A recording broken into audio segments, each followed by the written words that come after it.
Okay. I think we are recording. Yes. Yes. Yes. Coach Eli having a little fun here first thing in the morning.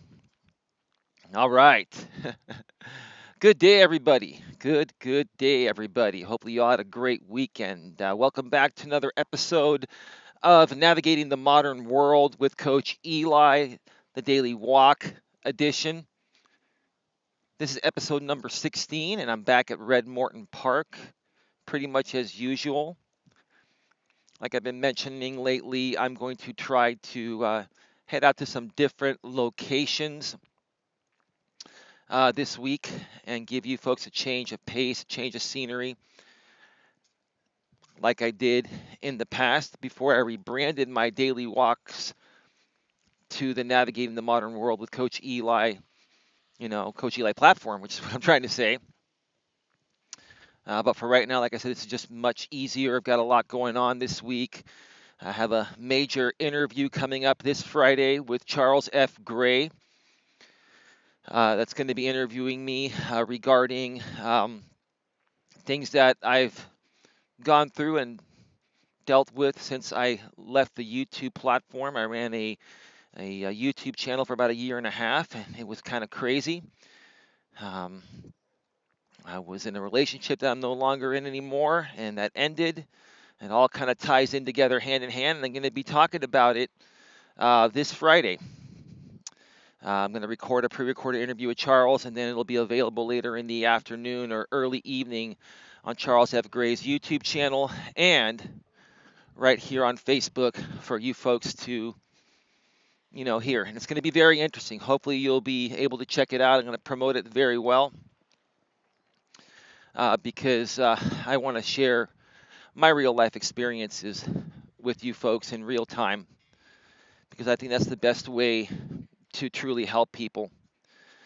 And again, before I get to the topic today, I just want to mention that what separates Coach Eli from other coaches and what separates the Coach Eli brand from other brands out there that are doing similar things is the fact that I am a real-time person. I'm going to take you, you know, alongside with me on my journey as I navigate through these challenging times in our world right now and sharing my challenging experiences of dating relationships and maybe business partnerships and just the chronicles of life in general. Okay. Now, let me just kind of try to move off the side here. There are some people coming. I don't want to interrupt anybody.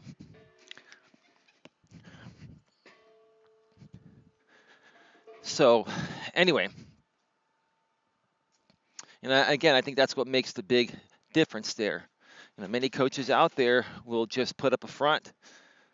They have their own issues, but they kind of hold all that back to try to come off more professional so you can trust them.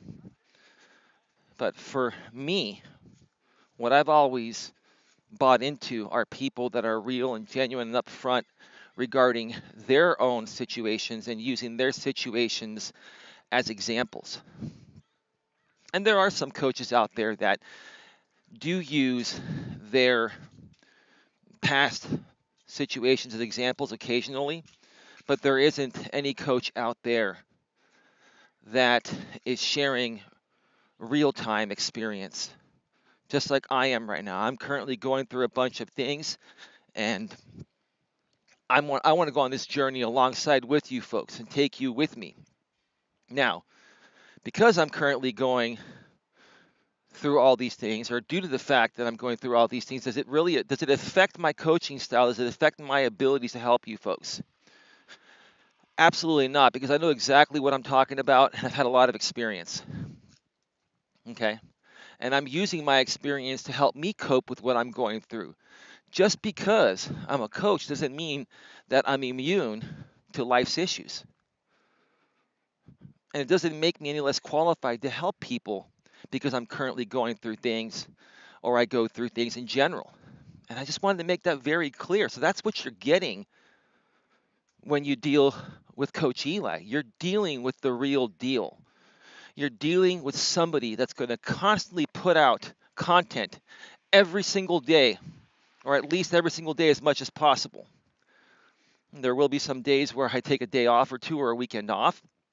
But for the most part, I'm going to be doing these, navigating the modern world with Coach Eli daily walk editions, where I'm going to be talking about specific topics that I go through, that I know you're going through.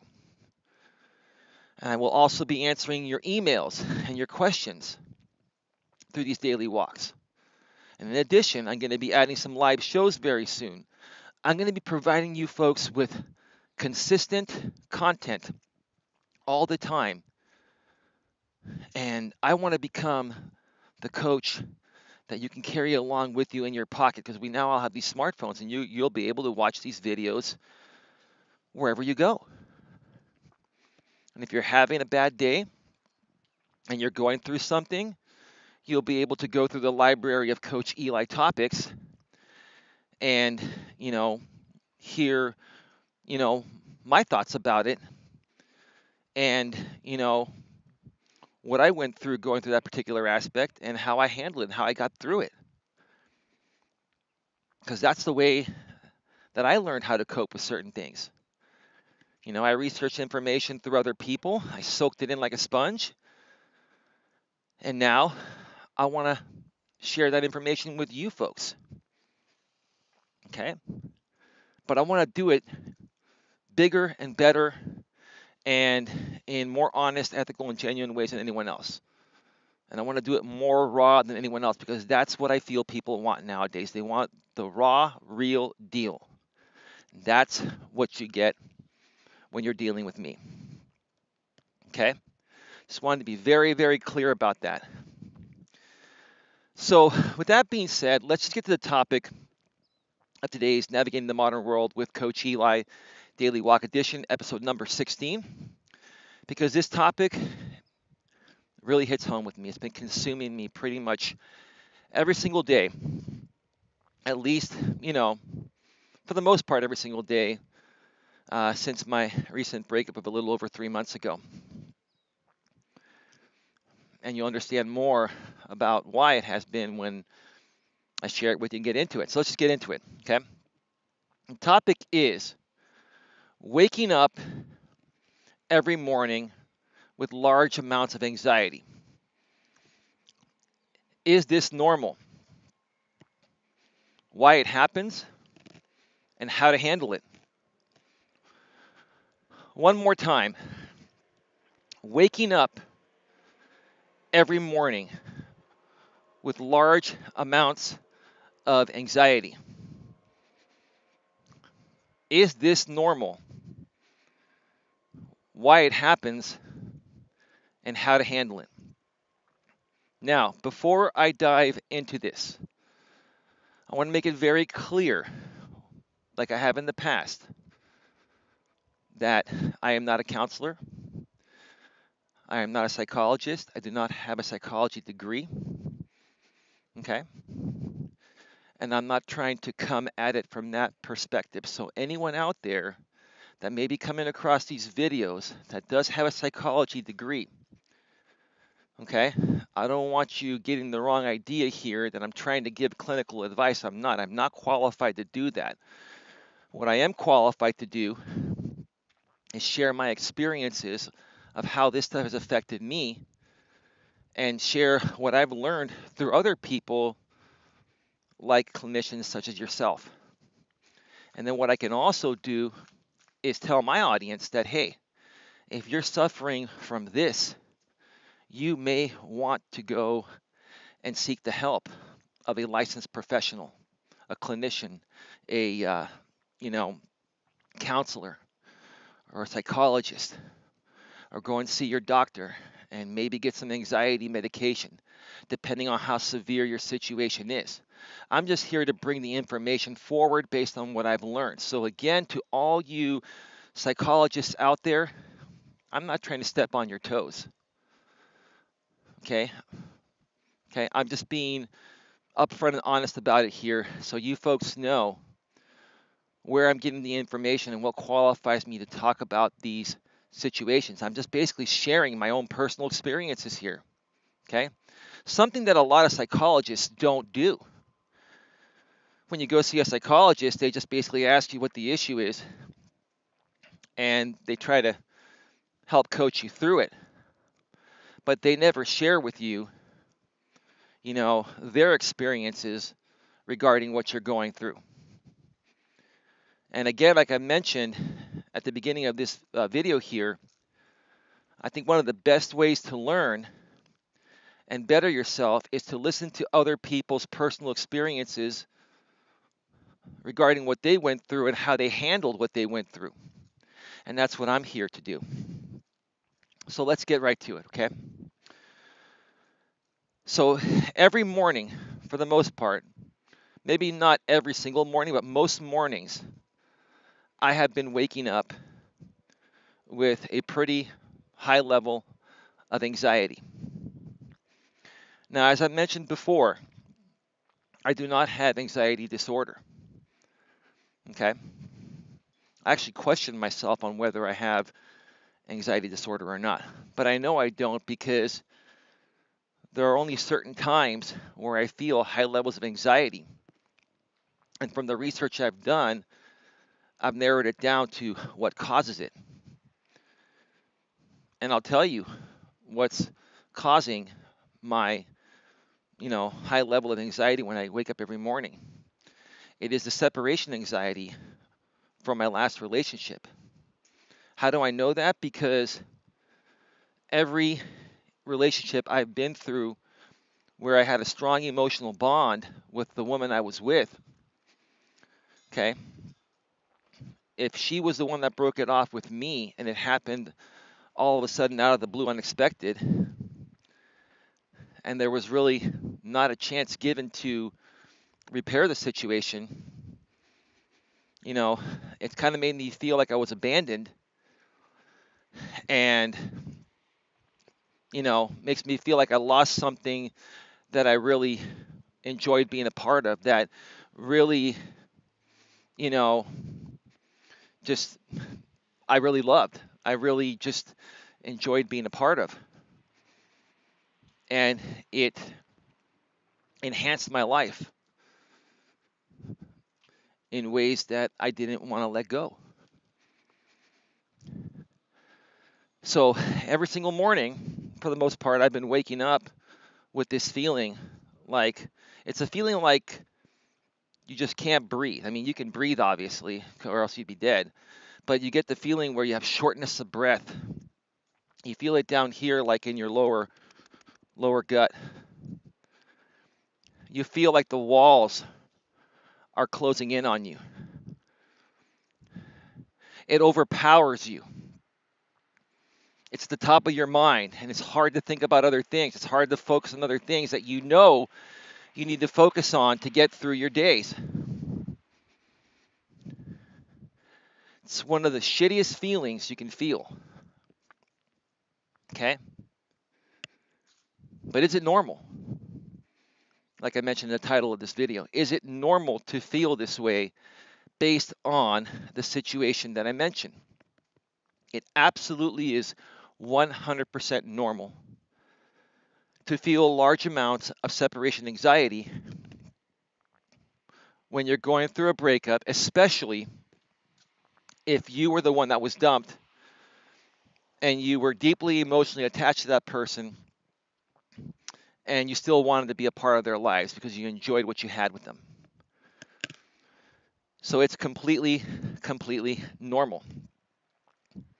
Now, in my opinion, relationships not working out is one of the major causes of anxiety for people. Because let's be realistic about this. Everybody who's normal wants to bond and connect with somebody and share love and share their life with somebody. And people that don't admit that or can't admit that, you're just not human, in my opinion. It is a natural human thing to feel like you want to bond and connect with somebody. That's why we were placed on this planet. Okay? And so, when we get into a relationship with somebody and we emotionally bond to them, and then one side decides to withdraw, it kind of leaves the other side hanging and feeling like they lost something that they, never wanted to lose, which then will create that separation anxiety. And you kind of feel like you're dying inside. You kind of feel like you don't want to go on, and you kind of feel like you want to do whatever it takes to try to get that person back, because in essence, during that time, that's the only logical way that you think you're going to feel better.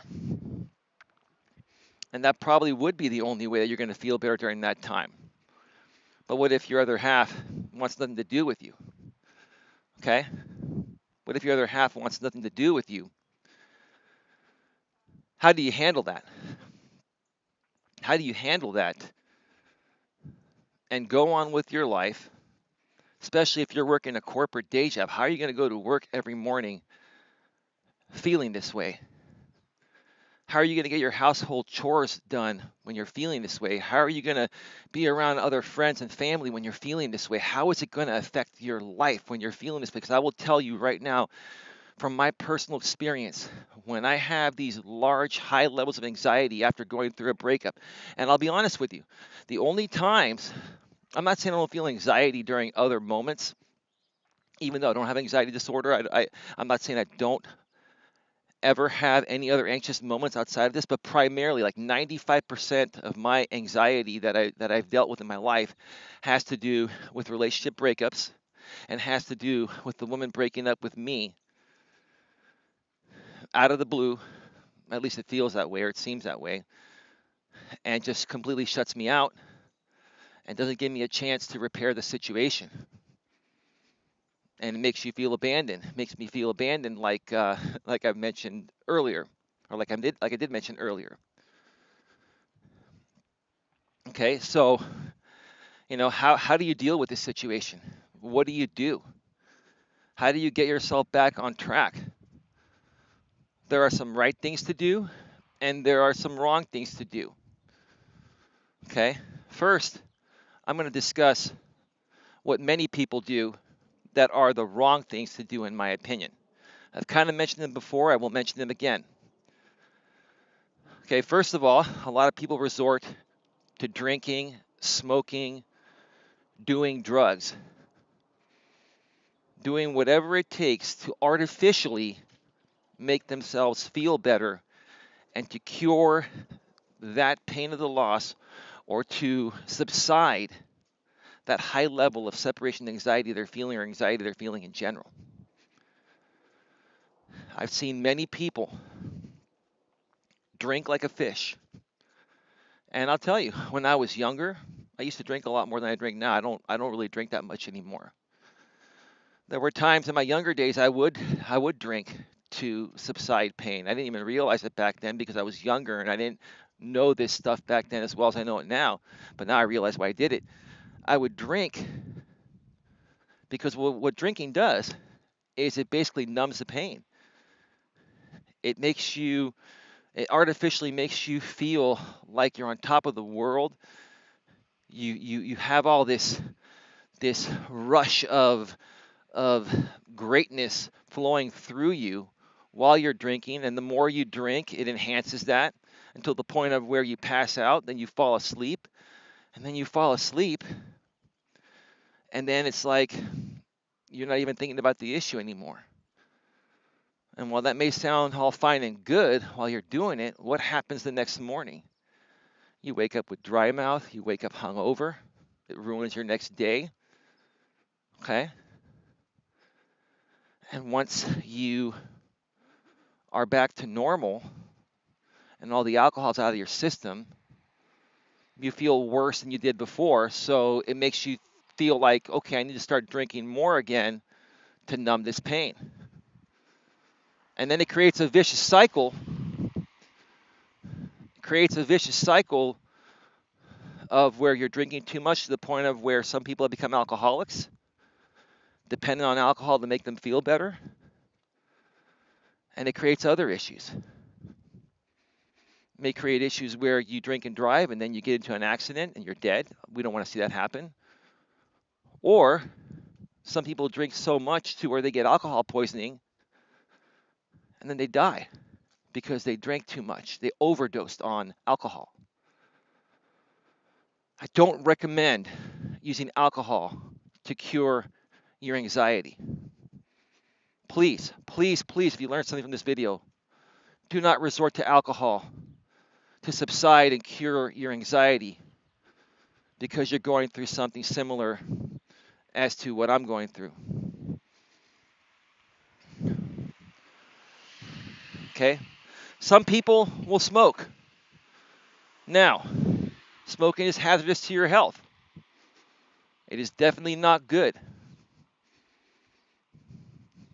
I used to smoke in the past. I'm not going to lie.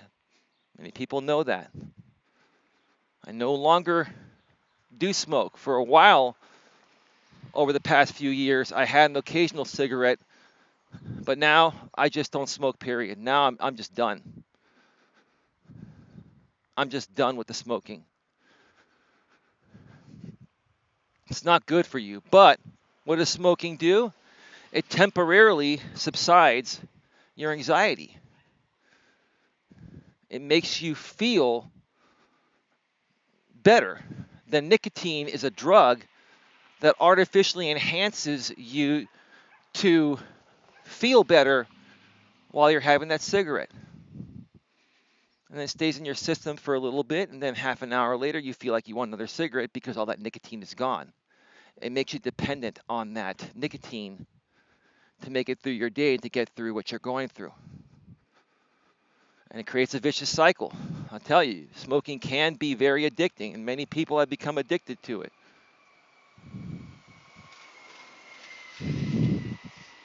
I highly recommend you do not smoke.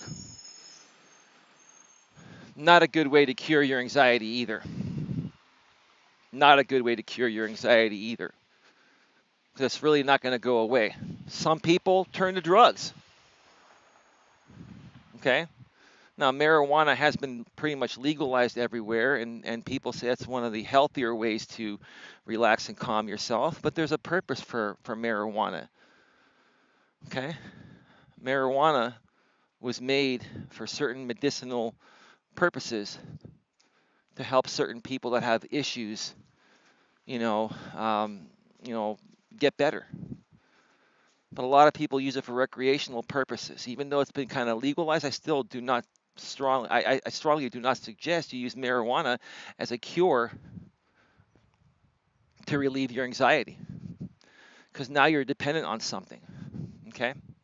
Now you're dependent on another thing to help you cure your anxiety or help you subside your anxiety and move forward. So I've just mentioned 3 things there that most people or many people will do or use as ways to relieve that anxiety or that pain that they're going through from a breakup or some other traumatic aspect of their lives that is affecting them, that makes them wake up every morning like I've been waking up lately and feel these large amounts of anxiety that don't feel good, and they do these things because they want to get rid of that pain as quickly as possible. All of these aspects I just mentioned, basically all they do is they temporarily mask the pain. They put a Band-Aid on it, but they don't cure the issue.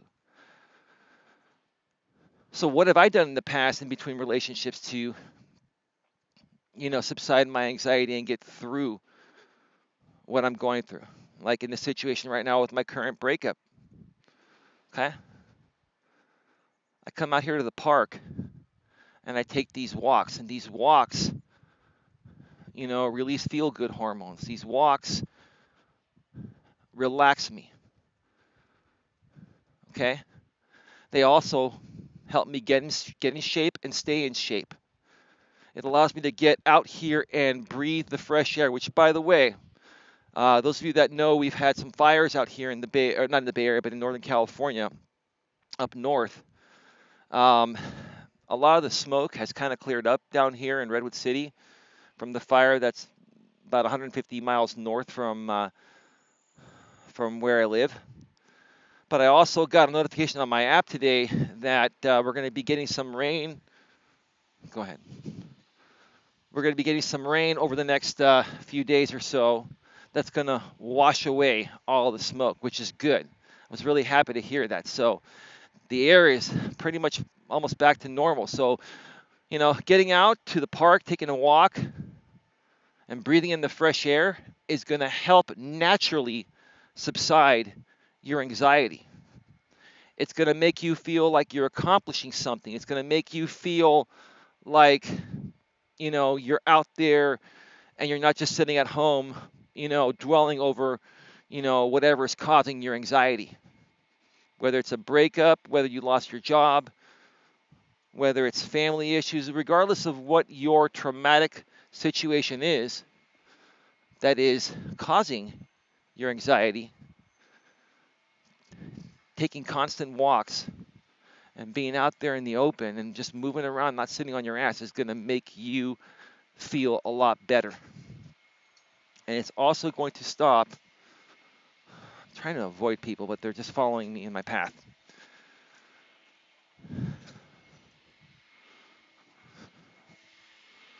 It's going to make you start feeling better, and naturally over the course of time, you're going to heal naturally. Because even if you're going through a breakup,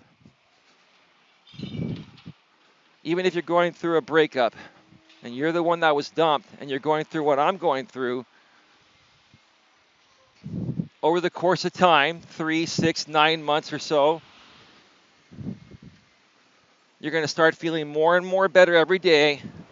And at some point, you're going to be able to get over it completely. And maybe even if you don't get over it completely, because you're never going to forget, your past, especially if you had a great relationship with somebody or you thought you did. You're going to get over it enough to the point of where it's not going to affect you emotionally anymore. It's not going to affect your anxiety anymore, and you're going to be able to, get back down to a normal level. Now, somebody in my situation. Is somebody in my situation not a normal person to be around? Let's talk about that for a second. No, I'm completely normal. Okay? I'm completely normal and safe and a decent person to be around. The only thing right now that pretty much I'm not open to is that, I'm not ready for another relationship. I'm not completely emotionally available for a new relationship. So the dumbest thing for me to do right now would be to try to get into another relationship, which I have not. Like I've mentioned in other videos, I put myself out there on Match.com, which now my Match.com membership expired. I only had it for a month. I was just looking for some activity partners with women, and I was very clear, and I've been very clear with them. And, I found a couple of decent ladies that understand my situation and maybe are in a similar situation themselves, to the point of where they're cool with just hanging out and going on some walks and taking some hikes and just kind of, letting things be the way they are. Now, does that mean that something, will never work out with them? No, but for the time being, this is what it is. And as long as you're clear about that, okay, as long as you're clear about what your intentions are when you're meeting somebody and they're okay with it, then it's all good. So yesterday, I hung out with my friend Marty, who's a really, really cool chick. She's really cool. She's really awesome. And she herself has been through a lot in her life. She herself suffers from anxiety and has had some relationships to the point of where, she's felt in similar ways as I've been feeling. And we relate to that, and we get along because of that, and we talk about those things on our walks. And it's cool, and it works. Now, who knows what happens down the road between her and I? I'm not expecting anything, and neither is she, but for the time being right now, it's platonic. and that is totally okay. And if you're in a situation like myself, you may want to, put yourself back out there and meet some activity partners of the opposite sex to get back on that horse and to also help relieve your anxiety and to just kind of get back into the swing of things of being normal. Okay? As long as you're open and honest with, you know, the people that you're meeting. If you're a man in my situation and meeting other women, be honest with them about your situation. If you're a woman in a similar situation as I'm in and you're meeting other men, be honest with them. Let them know what they're getting into. Let them know that right now you're not emotionally available, but you know what? Let's just see where it goes. If you're open to hanging out as activity partners, that's cool. If not, then you know what? Let's not hang out. As long as you're open and honest about things with people, okay, there are going to be people out there that are going to want to hang around you or maybe in a similar situation as you're in. And together, you know, you know, you may be able to help each other get through a tough time, and who knows, because of the fact that you related to each other in that way over the course of time, it might develop into a great relationship. You never know. I'm not saying that's the right way to do it or the wrong way to do it, but you never know. But the bottom line is, as long as you're open and honest with your intentions, it's okay to put yourself back out there. Even if you're not completely emotionally available, as long as you're a decent person and you're looking to move forward. And again, as long as you're completely honest with the other person and you make them aware of what's going on. Now, I don't think there are any other coaches out there that will tell you, what I just told you with as much detail. There are some other coaches out there that'll tell you that the best way to get over your ex is to put yourself out there and date and bang a lot of other women. And that involves manipulation and using women, pretending to tell them you're ready to move on, or pretending to let them know that you're emotionally available and blah, blah, blah, and telling them anything just to get in their pants. That's not the right way to do it, in my opinion. The right way to do it is to be open and honest and to share, exactly where you're at emotionally, but to say, hey, look, I'm a good guy. I've been through this. I'm just looking for an activity partner right now. You enjoy hiking, I enjoy hiking. You enjoy biking, I enjoy biking. You enjoy walking, I enjoy walking. Let's enjoy some walks together and just hang out and take it slow. And if it goes somewhere down the road, so be it. If not, at least, you know what? We're getting some great exercise and we're exploring some new areas together. Okay? If you incorporate, things that you enjoy doing with someone, okay, you're not gonna have your focus 100% on trying to make a relationship work. You're just hanging out with them. As long as you're just hanging out with somebody and having fun, okay, hang out and have fun and enjoy some activities that you enjoy doing and they enjoy doing. It's not going to put any pressure on having a relationship. If a relationship is meant to be down the road, it'll just happen naturally over the course of time. So that's what I wanted to say about that. How long have we gone here for today so far? We've gone 33 minutes. Okay. So that's one thing you can do to help, subside your anxiety in a natural way. And over the course of time, if let's say you're spending time with somebody new and they understand your situation, you understand theirs, and you're not pushing anything serious and you're just kind of hanging out and taking it slow, over the course of time, you may start to like them more, they may start to like you more, and then the thoughts of your ex may start to subside, which will help relieve your separation anxiety. I know this all sounds like it may not be the right thing to do. And I know it sounds like you should just take time to yourself and not even put yourself back out there. But To be honest with you, if you don't put yourself back out into society, okay, it's going to take a lot longer for you to get over what you're going through. You just have to do it in the right way and communicate and be open and honest with everyone that you encounter.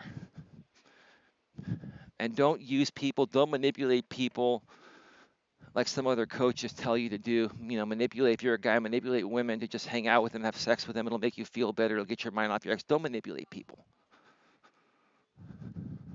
Be honest.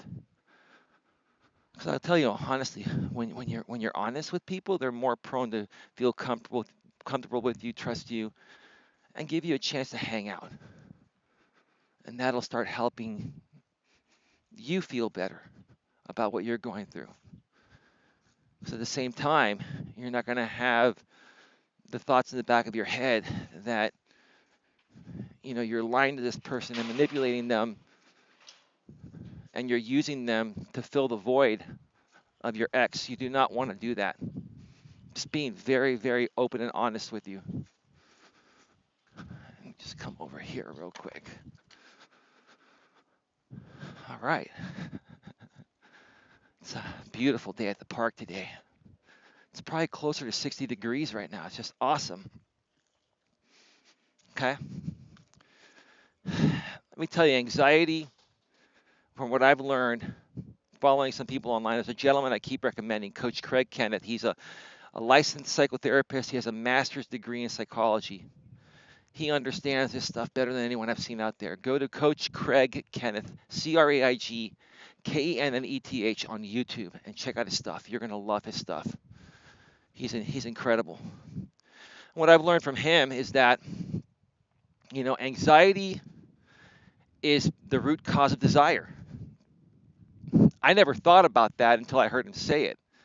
And I'm like, it makes perfect sense because, just for example purposes, like when my ex broke it off with me, okay, I'm not saying I didn't want her before that, but when she broke it off with me and I lost her and didn't have her in my life anymore, it made me want her more. My anxiety went through the roof. And this is perfectly normal. Okay? So it's funny to me that anxiety, for the most part, is not a good thing in my opinion. In some cases, it can be a good thing because it makes you desire someone more. Okay? If you don't have that separation anxiety, if you don't feel that loss of not having that, or that loss of having that person in your life, why are you going to want them? People want what they can't have. I've talked about that before. It's it is interesting. But anxiety causes desire. The only problem is anxiety can also cause issues. So you have to learn how to control your anxiety and how to subside your anxiety. And let me tell you, before I start wrapping this thing up here, okay? I just lost my train of thought. I'm starting to feel a lot better. My anxiety from this morning and before I started shooting this video was through the fucking roof. Now it's like subsided. 'Cause I love doing these videos, and I love walking at the park and having a combination of both, walking at the park and doing this video right now. I feel so much better. I feel relaxed. I feel at peace. What I was going to say is that, in many cases, anxiety can push you to do things that are going to come off as emotionally unstable. You don't want to let your anxiety get to that point. You don't. But you know what? It's okay, in my opinion, to feel some anxious moments every now and then because that causes desire. That causes desire. And as long as, you have a good grip on your emotions. I don't see a problem feeling some anxiety every now and then, because I think people that you know anxiously attached to people actually want relationships more than just normal everyday people. That's just my opinion. And ironically, I feel that my ex and I both have anxious attachment styles, but we also have some avoidant attachment styles. So I think we're a combination of anxious avoidant attachment styles, which, can be good as long as you know how to handle it and understand it. But because her and I didn't understand any of this, I mean, I understand it now based on what I've learned since our breakup. And maybe one day she'll understand it if she does some soul searching. I think when you understand it, you have a better shot of making the relationship work. And that's why I'm doing these videos here, because I'm trying to teach you folks these things that I've learned. That if I knew when I was in my relationship, there would have been a better chance of it, you know, working out. We may have still been together today, and we may have been able to work through some of these things that we weren't able to work through that caused the breakup.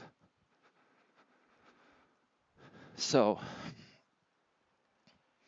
I mentioned many ways here how to handle your anxiety. I mentioned why it happens. When you go through a breakup and you're dumped, that can cause it. If you lose your job and you don't have enough money to pay your rent, it can cause it in that aspect. It can, that can cause it from that aspect, which is what I'm trying to say. Okay. If you lose a family member, you have a death in the family, that can cause anxiety. There are many things in life that can cause anxiety. And there are right ways to handle it, and there are wrong ways to handle it. And the people that handle it the right way, like I'm handling it, are going to more so be able to work through it and permanently cure it, at least for that particular instance. Because, if you go through another relationship and you get broken up with again, you're going to deal with it again. It's just going to happen. And then you just go through the process again until you heal and get better. But yeah, there's a right and a wrong way to basically, I want to say cure your anxiety, but subside it and to work through it for that particular situation, which will create a permanent fix for that situation. In order for me to get over any ex in the past, I've had to do what I'm doing now. Take walks, and do other things I've mentioned in this video every day for a certain amount of time, 3, 6 months, sometimes 8 or 9 months. And after a period of time, you finally get over it and you move forward. But if I were to resort to drinking and drugs and smoking and other artificial means to try to cure my anxiety, I would only be putting a band-aid on it, and it would create a vicious cycle where it would never be cured. It would never, not cured, but I would never work through it. So do you understand what the difference is there, folks? I'm just trying to share with you folks, there are better ways to handle your anxiety, and what you're feeling is completely normal for the most part. Now, there are some people that do have anxiety disorder. If you have anxiety regarding all aspects of your life and you feel you may have anxiety disorder, I would definitely go see a licensed clinician. I'd go see your doctor, go see a specialist, and get some medication. Okay? If you're diagnosed with anxiety disorder, go see your doctor and get medication. Take your medication and stick to your medication.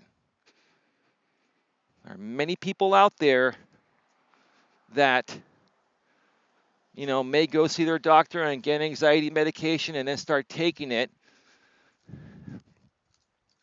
and they don't like taking their medication because they think it's making them feel worse. when in reality it's making them feel better. Take that medication and stick to taking it, because it's gonna make your life a lot easier, and it's gonna, you know, make the lives of people around you a lot easier. I've dealt with people that have anxiety, PTSD, depression, that were on medication, and they were fine when they were on medication, but once they got off their medication, holy shit, you didn't want to be anywhere near them. They were a completely different person. And and it got kind of scary at times. So if you have anxiety disorder, if you have depression, if you have any other type of disease that can be easily corrected with medication, go to your doctors, get diagnosed, get on the right medication, and stick to it. It's going to make your life a lot easier and the lives of other people around you a lot easier. Because, in all honesty, your anxiety or depression or whatever else you have is not only affecting you, it's affecting the people around you that love you and care about you. And trust me, you don't want to put those people, you know, around you in a position to where they have to withdraw so they don't have to deal with what you're going through. You're going to want their support. So, do your part of helping yourself, okay, by getting on the right medication, sticking to it. And that way, these people will be able to tolerate being around you and will be able to feel safe being around you so they can further support you get through what you're going through. And that'll make your life a whole hell of a lot easier. All right. Well, how far are we? 46 minutes. All right. So I'm going to wrap this up right now. I've got a bunch of phone calls to make today.